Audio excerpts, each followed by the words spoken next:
आपल्याबरोबर आमदार वरुण सरदेसाई आहेत। सर, कालच राज्याचा अर्थसंकल्प जो आहे तो सादर झाला।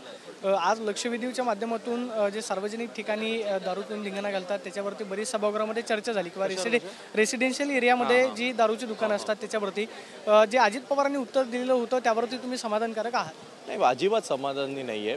कारण आमचा प्रश्न हा कशावर होता की मुंबईसारख्या मुंबई पुणे यासारख्या मोठ्या शहरांमध्ये रेसिडेन्शियल बिल्डिंगच्या खाली जे गाळे असतात त्याच्यामध्ये जी देशी दारूची अड्डे उघडण्यात जातात, दुकानं उघडण्यात जातात त्याच्या संदर्भात होतात। आणि उत्तर आम्हाला वाईन शॉप संदर्भात दिलेलं आहे। वाईन शॉप योग्य आहेत की अयोग्य आहे वगैरे, त्यामुळे तो विषयच नाही आहे। दुसरी गोष्ट, आमच्या सगळ्यांची मागणी होती, माझी देखील मागणी होती की जेव्हा आपण एखाद्या सोसायटीमध्ये वाईन शॉप उघडतो तेव्हा त्या सोसायटीची परमिशन घेणं हे बंधनकारक केलं पाहिजे। त्या संदर्भात अजितदादांनी तसं आश्वासन दिलं की आपण त्या संदर्भात विचार करू।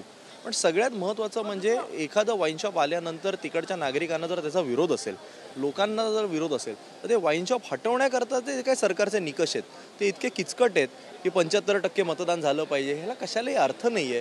हे निकष काढून टाकले पाहिजे, ते शिथिल केले पाहिजेत, ही आमची मागणी आहे।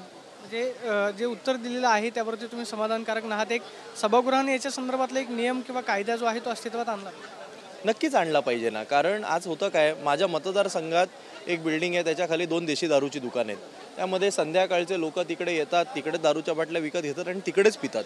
पिऊन एवढे ते टाईट होऊन जातात, टल्ली होऊन जातात की तिकडेच लघुशंका करतात। त्या विभागातनं महिलांना चालता येत नाही, लहान मुलांना तिकडे खेळता येत नाही, वयोवृद्धांना जाताना तिकडे लाज वाटते। अशा सगळ्या परिस्थितीमध्ये जर ते हलवायचं असेल, एक आमदार म्हणून जर आज आम्हाला ते दुकान हलवायचं असेल तर आम्हाला कायदा काय सांगतो, मतदान झाल्याच्या 75% लोकांनी तसा ठराव केला पाहिजे। आमच्याकडे 50,000चे वॉर्ड आहेत, 50% 25,000 मतदान होतं, 20,000 लोकांच्या आम्ही सह्या घ्यायच्या एक दारूचं दुकान हटवायला, काय अर्थ आहे या कायद्याला? राजकीय प्रश्न आहे। सातत्यानं छत्रपती शिवाजी महाराजांच्याबद्दल वेगवेगळी विधानं जी आहे ती सातत्यानं चर्चेमध्ये असलेली आपण पाहायला मिळतो। मंत्री नितेश राणे असं म्हणाले की छत्रपती शिवाजी महाराजांची लढाई ही हिंदूंसाठी होती, त्यांच्या मावळ्यामध्ये एकही मुस्लिम जो आहे तो नव्हता। या विधानाकडे कसं पाहता?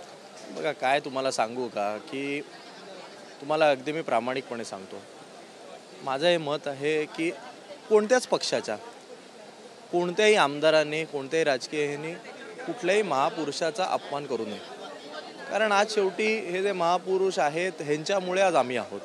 आज त्यांचं स्मरण करून, त्यांच्याकडनं पाहून आज आपला अख्खा हा देश उभा राहिला आहे, आपला अख्खा समाज उभा राहिला आहे। आणि त्यामुळे केवळ आपल्या राजकारणाकरता मुद्दामून बाबा अमुक महापुरुषावर जर आपण टिप्पणी केली तर अमुक समाज दुखावला जाईल आणि दुसरा समाज माझ्या जवळ येईल, या हेतू पुरस्काराने हे सगळं केलं जातं। आज आम्ही सगळे जे इकडे निवडून येतो, आम्हाला जनता, लाखो लोक आम्हाला मतदान करून निवडून देतात। या अधिवेशनावर करोडो रुपये हे शासनाचे खर्च होतात। सामान्य जनता, 13 कोटी जनता हे अधिवेशन पाहत असते। त्यांना काय वाटतं की बाबा आपल्या जीवनातील समस्या आमचे लोकप्रतिनिधी इकडे येऊन मांडतील आणि आम्ही येऊन सगळे काय करतो, आपापसात रोज भांडतो, आज ह्या विषयावर तहकूब आज त्या विषयावर। पण मला वाटतं की कुठल्याही महापुरुषाचा अपमान न करता सामान्य जनतेला जे भेडसवणारे विषय आहेत यावर चर्चा झाली पाहिजे। वारंवार ह्याला बोट दाखव ना, 400 वर्षापूर्वी असं झालं की तसं झालं ना, हे पुस्तक पाड, नवीन ट्रेंड मी आत्ता सुरू झाले। मी बघितलं एक कोणतरी आमदार येऊन राम गणेश गडकरींना शिव्या देऊन गेले। काय चालू आहे हे सगळं? काय पद्धत आहे ही? चुकीचं आहे, मला काय पटत नाही।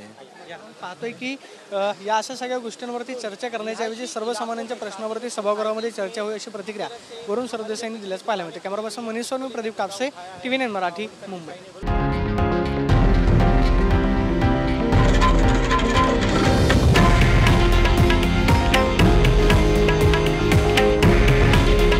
हे आहे देशातील नंबर 1 न्यूज नेटवर्क आणि आपण पाहत आहात TV9 मराठी। काळजी तुमची, हित महाराष्ट्राचं।